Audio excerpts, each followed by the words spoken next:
what 40 miles an hour on skinny tires looks like as we go down. Yeehaw!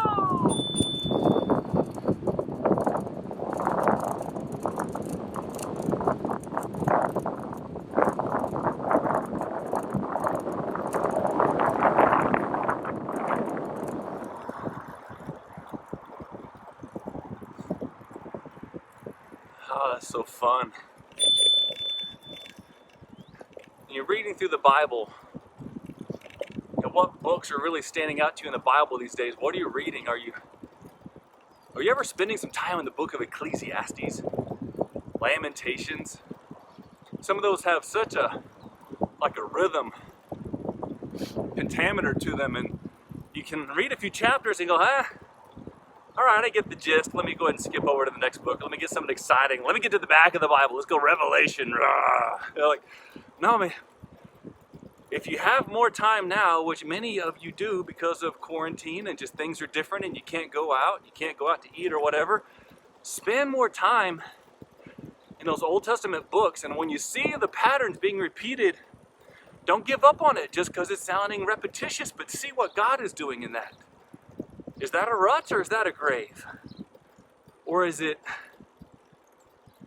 like life-giving cycle of God giving us again, breathing in, breathing out? Or in the beginning when God created us in His image, He breathed into us and we became alive. We are alive. God's Word is alive. It says God's Word is living. So we got to spend time together. The two things in this world that are God-breathed.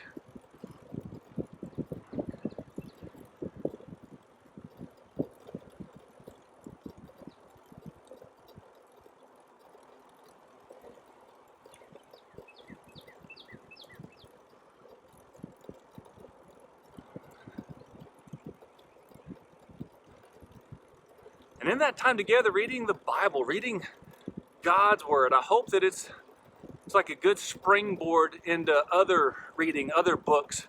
But all of those other books will be, measured and weighed and understood according to the Bible.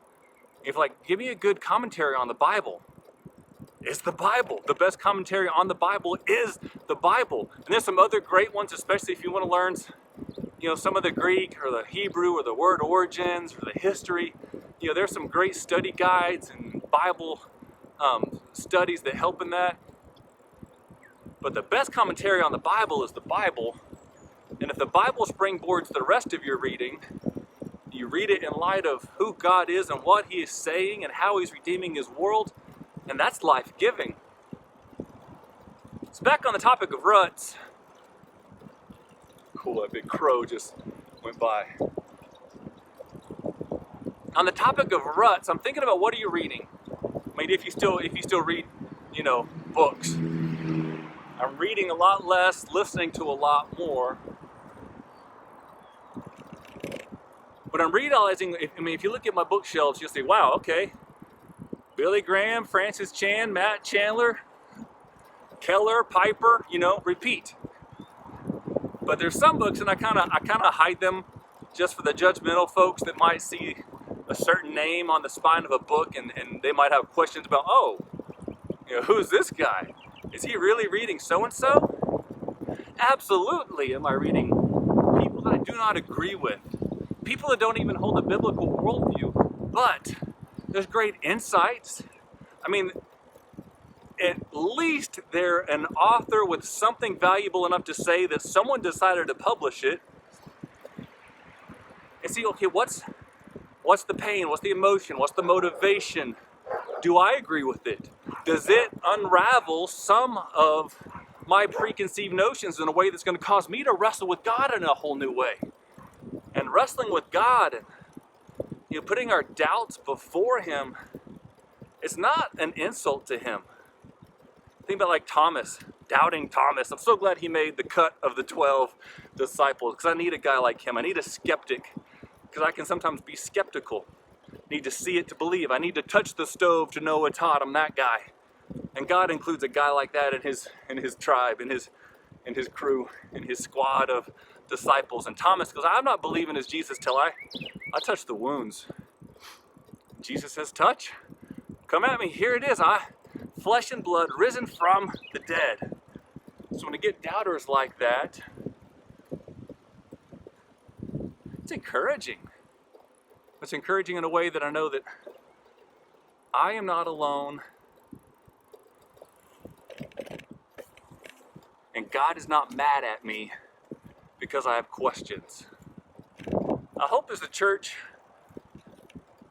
reopens and reinvents in some ways, it stays true to the gospel facts of God is love, Jesus is Lord, His word is true.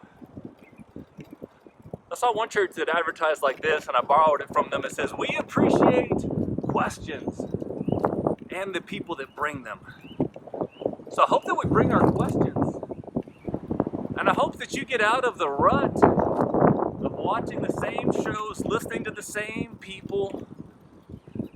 If that rut becomes a grave,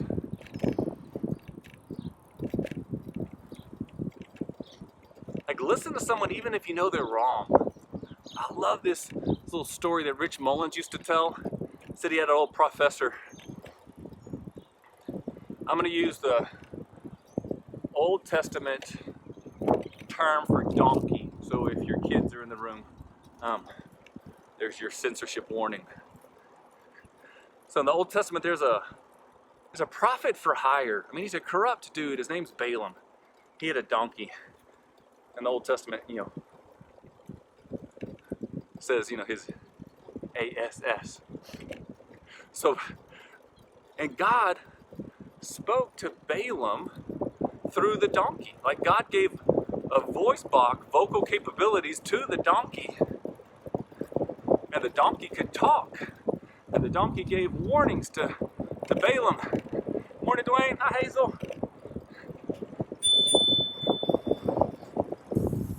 So the donkey could give warnings and tell Balaam, you're going the wrong way. You're going the wrong way. This is not the way of God. So the quote from the professor that sticks says, God spoke to Balaam through his ass. And he's been speaking through asses ever since. So if immediately upon recognizing what someone is, listen to him anyway.